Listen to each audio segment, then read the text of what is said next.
All right, welcome back, everybody. We have got a massive amount of new information from Com2Us about the dimensional hole.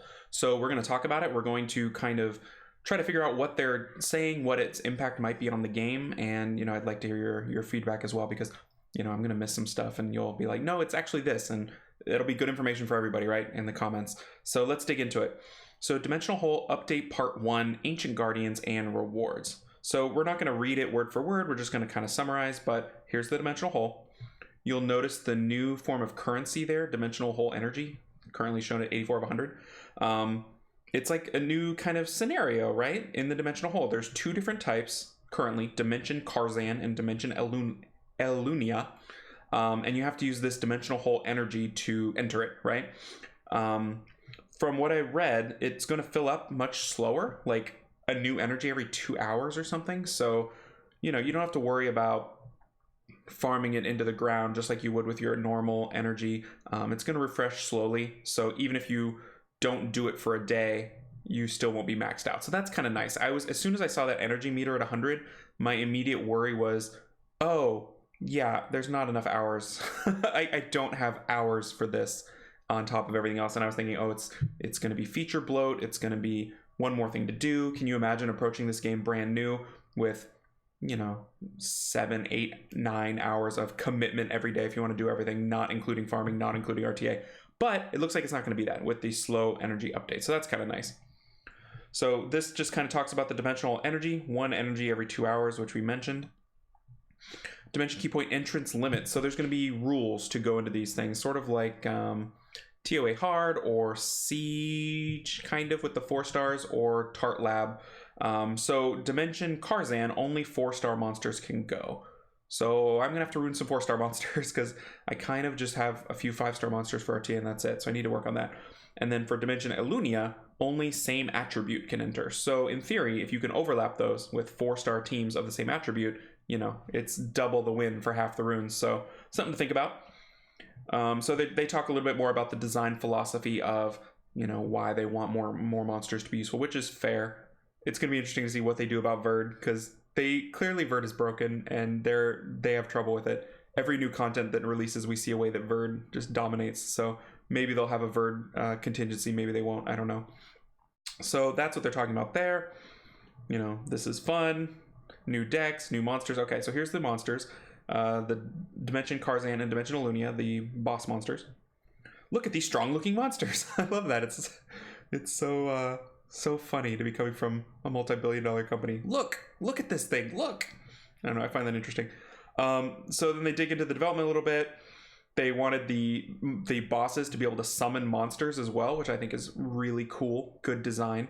We'll see how it plays out. So they're going to summon, it appears, groups of monsters in each phase, and the skill set is going to be a combination of those two monsters, which is nice because one of the issues I feel like in some of the new content that's come out is you don't intrinsically know what the skill set is of the monsters. You can read it, but you kind of forget. I've had that issue anyway. But now if you know what Rauk and Ramagos does, you kind of know what horrible things are going to happen to you, because you're like, it's a Rauk Ramagos, right? So that's kind of nice. I think that's a great way to play on information and knowledge we already have, and also it's just fun. Like, it's more fun to die to getting Rauk Ramaghost than getting, some of the things that happen in like the siege monsters, right? Or the bosses where you're farming fire crystals, where it just nukes you down. You're like, what happened? Or against Tart Lab, right? Where just horrible things happen and it's not interesting. It's just like, oh, that feels a little bit like not fair.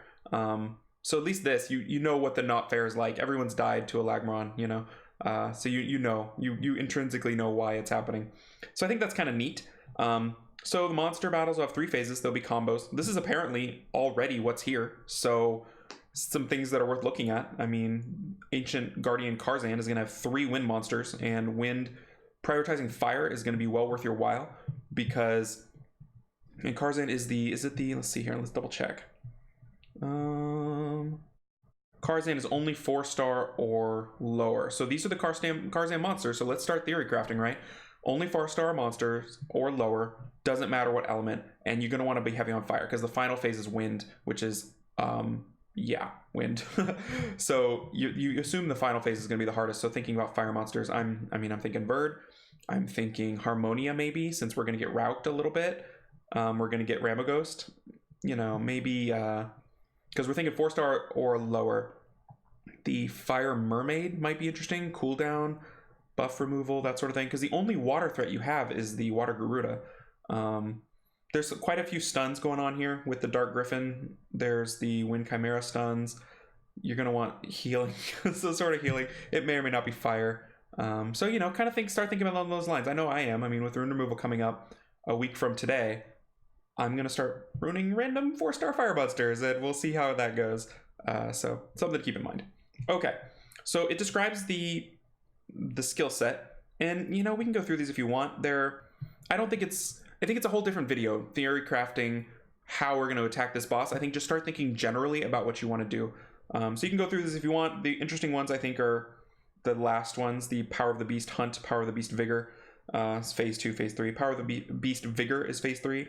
Attacks all enemies to decrease their attack power and stuns them for 1 turn. The cooldown resets at the enemy gets defeated. So that's the combo. So don't die, and have a plan for getting stunned. Maybe along the lines of Rakuni, something like that. Harmonia would be terrible. A little bit of immunity there. So we'll dig into that in the future. Here's the combos for the next one. This is the one where I think they call it Alunia. So looking at the skills, Water Dryad, so watch out for your passives. Final monsters are light, so doesn't matter what you bring.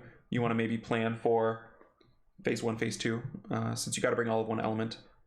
I don't think you need to bring dark.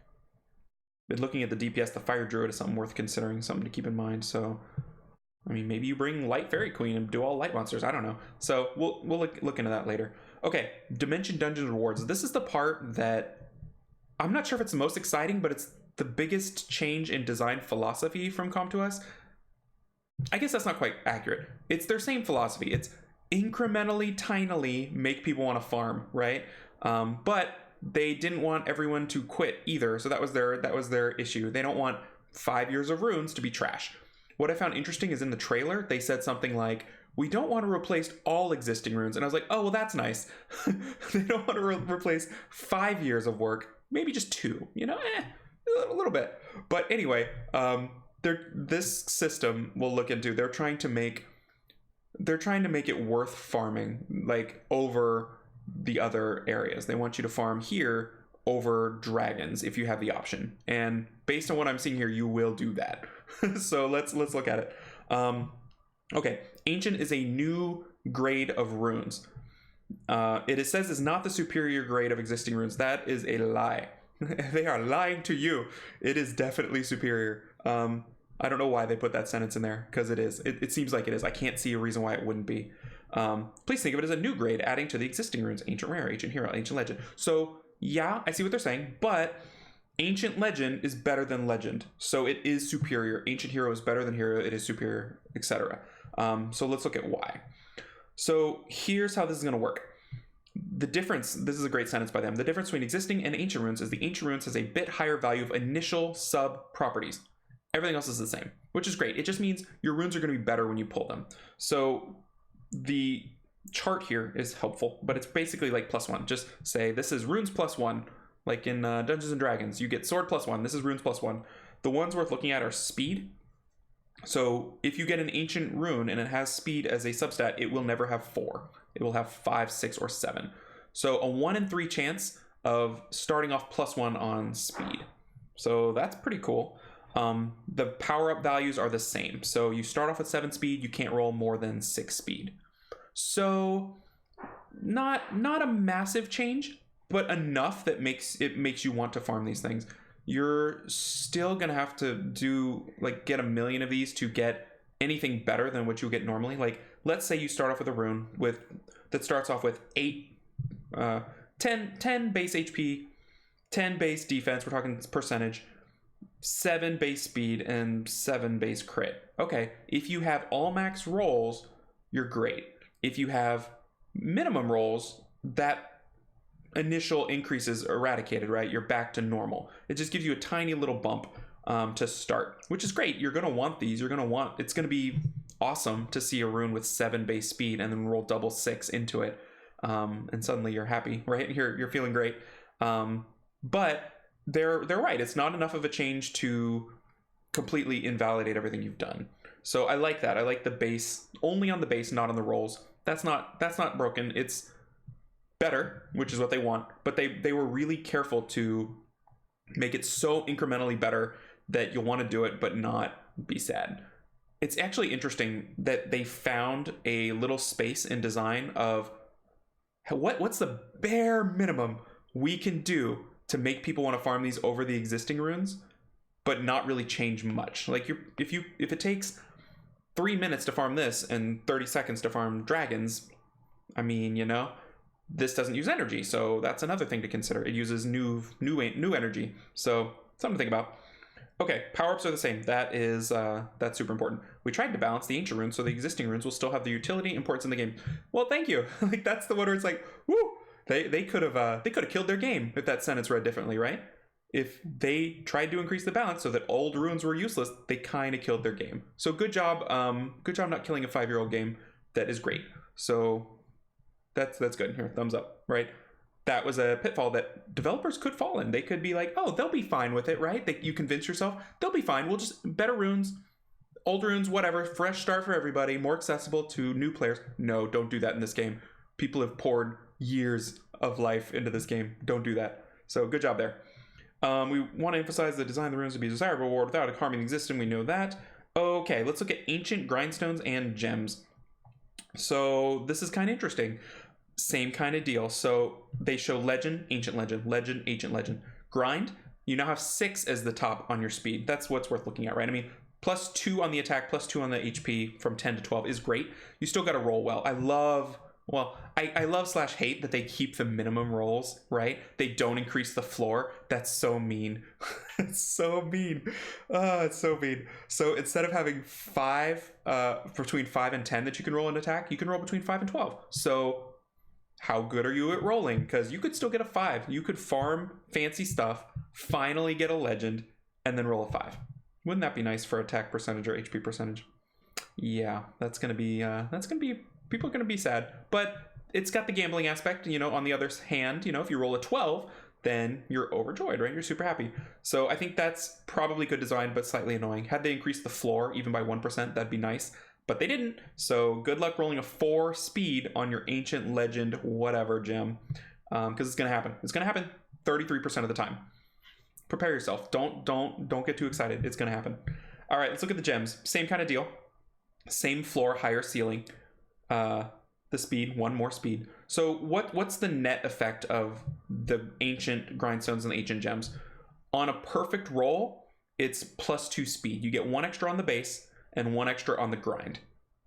That's not obscene. If someone has really good RNG, though, they're going to have themselves a 32 base rune speed, and no, not 32 base. It'll be net 32. It'll be +2. So it'll be a 31 base with a 6 grind. So it'll be 37. That's pretty fast. That's brisk. So yeah. I think these are fine. These are fine changes. It's limited for now. We know everything that's limited becomes available via Visa, so I kind of expect this to be the same thing. They'll have some pack that has a really good deal for ancient legend runes for the people that spend a little bit, and then they'll introduce some sort of monthly thing for the people that spend a lot, and everybody gets richer. So be prepared. What's nice is I feel like if you're worried about this, so I would assume people would be worried about this making you fall further behind in the game if you can't farm it beyond free-to-play farming. So let's say they release some pack or something. Don't worry, you're already behind. You're already so far behind. It's hard to comprehend how far behind you are. So just don't worry. Like, as soon as re-apps came out, you either committed to paying into being ahead or you fell far behind. It's a done deal. That ship has sailed. So just be happy with where you're at in the game if you enjoy playing it. So I started out borderline G2. My first season RTA finish was 1040, so I was 1 match away from G2, and I've slowly fallen off. I think I'm basically on the C3 G1 border now, probably more towards C3, and that's just where I am. That's what happens. I'm enjoying it. I'm trying to beat people that are ahead of me, which is hard. So it's something to keep in mind. I don't think I paused that. I apologize. I meant to pause that cough. So That's Grindstones and Gems. Lastly, here's where they drop. This is another important distinction that could be missed if you're not really paying attention to it. Five different sets, 5 in Karzan, 5 in Alunia. In Karzan, it's Rage Blade, Nemesis, Endure, Energy. In Alunia, it's Despair, Accuracy, Nemesis, Endure, Will. So they've got some of the new runes in there. Not a lot. It kind of looks like they're maybe going to introduce a third one at some point. You get runes, grinds, and gems. Things of note, no violent, no swift. And you can only grind out with these ancient grinds the ancient runes. So hopefully they'll increase our grind storage space, because these are very specific and can only apply to certain things.